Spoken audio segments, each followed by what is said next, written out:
आपसे वादा पहले भी किया था और आज भी कर रहा हूं, अगर सारी दुनिया मेरी खिलाफ हो जाए तब भी अकेला असदुद्दीन ओवैसी खड़े होकर सीमांचल की लड़ाई लड़ेगा।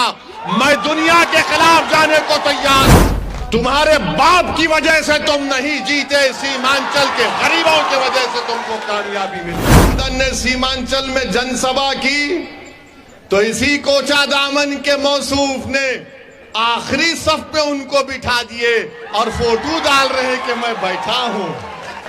अरे बेशर्मो, कभी तो अपनी इज्जत का तो ख्याल कर लेते। के पैरों में चप्पल नहीं है, नंगे पैर बैठे, और लालूस की औलाद के पैर में चप्पल है, ये तुम्हारी इज्जत है। हम सीमांचल कह रहे हैं तो सबको मजबूरी की हालत में बोलना पड़ रहा है सीमांचल सीमांचल सीमांचल। तुम नहीं जीते, मजलिस की मोहब्बत में अवाम ने वोट दिया। तुम नहीं, तुम्हारी जात नहीं जीती, सीमांचल की लड़ाई के लिए अवाम ने वोट दिया। तुम्हारे बाप की वजह से तुम नहीं जीते, सीमांचल के गरीबों की वजह से तुमको कामयाबी मिली। ये समझ गए कि इनकी जात बहुत बड़ी है, इनफरादियत बहुत बड़ी है। अरे याद रखो, असदुद्दीन ओवैसी को अगर आज पहचान मिली तो अल्लाह के फजलो करम से मजलिस इत्तेहादुल मुस्लिमीन की वजह से मिली। मैं मजलिस की वजह से हूं, अगर मजलिस नहीं मगर नहीं हूं तो मैं कुछ भी नहीं। तो इन लोगों ने समझ लिया कि हम बहुत बड़े हो गए। अरे तुम कभी बड़े नहीं हो सकते। तुमने कौम से गद्दारी की, सीमांचल से गद्दारी की, गरीबों से गद्दारी की। तुम छोटे थे और हमेशा छोटे रहोगे इंशाअल्लाह। मेरे अजीज दोस्तों और बुजुर्गों, ये 4 के 4 जब निकलकर लालू के घर पर गए तो किसी ने मुझे तस्वीर भिजाई थी कि ये 4 के 4 के पैर में चप्पल नहीं है, नंगे पैर बैठे हैं।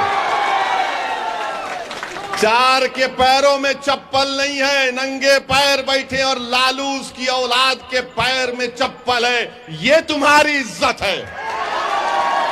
अरे हम तो तुमको अपने कंधे पर बिठाया था सीमांचल की जनता ने। सीमांचल की जनता ने तुमको अपनी आंखों का नूर बनाया था, अपनी पहचान बनाया था, मगर तुमको इज्जत रास नहीं आई। तुम चले गए, उसके पैरों में चले गए, तुम लालू के परिवार के। यहां पर महागठबंधन ने सीमांचल में जनसभा की तो इसी कोचा दामन के मौसूफ ने आखिरी सफ पे उनको बिठा दिए और फोटो डाल रहे कि मैं बैठा हूं। अरे बेशर्मो, कभी तो अपनी इज्जत का तो ख्याल कर लेते। तुमको अल्लाह इज्जत दे रहा था, तुमको इज्जत रास नहीं आई। मगर मेरे अजीज दोस्तों और बुजुर्गों, सीमांचल किसने कहना शुरू किया? क्या राजद ने कहा सीमांचल? क्या लालू ने कहा सीमांचल? क्या नीतीश ने कहा सीमांचल? क्या मोदी ने कहा सीमांचल? सीमांचल अगर किसी ने कहा तो मजलिस इत्तेहादुल मुस्लिमीन ने कहा।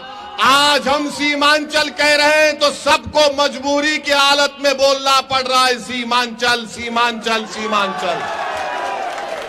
मैं आपसे वादा पहले भी किया था और आज भी कर रहा हूं, अगर सारी दुनिया मेरी खिलाफ हो जाए तब भी अकेला असदुद्दीन ओवैसी खड़े होकर सीमांचल की लड़ाई लड़ेगा। मैं दुनिया के खिलाफ जाने को तैयार हूं। और जो लोग धोखा दिए सीमांचल की आवाम को, सुन लो, अल्लाह सुब्हाना व तआला तुमको जलील और रुस्वा करेगा। अरे 2025 आएगा, तुम मुंह नहीं खोल सकते तुम्हारे सियासी आकाओं के सामने। तुम आंख में आंख नहीं मिला सकते तेजस्वी यादव से, और नीतीश को तो तुम देख ही नहीं सकते। आज बताइए इनकी क्या अहमियत है। ये मीर जाफर और मीर सादिक की तारीख को इन्होंने दोहराया। जिसने टीपू सुल्तान को, सिराजुद्दौला को धोखा दिया, ये इन्हीं लोगों के जानशीन है। मैं इनको मुबारकबाद देता हूं कि तुमने मीर जाफर और मीर सादिक की उस गद्दारी को तुमने जनता के सामने याद दिला दिया। अब जनता जान चुकी है, अवाम जान चुकी है। ऐवान असेंबली में अगर कोई लड़ता है सीमांचल के लिए तो ये लोग मंत्री बनकर बैठ गए, अपनी गर्दन मोटी कर लिए, अपनी गर्दन को मोटी कर लिए, और मगर सीमांचल के बारे में बात नहीं कर सकते। अगर कोई जुल्म के खिलाफ आवाज उठाता है बिहार की विधानसभा में तो उसका नाम अख्तरुल ईमान है। अख्तरुल ईमान अकेला है मगर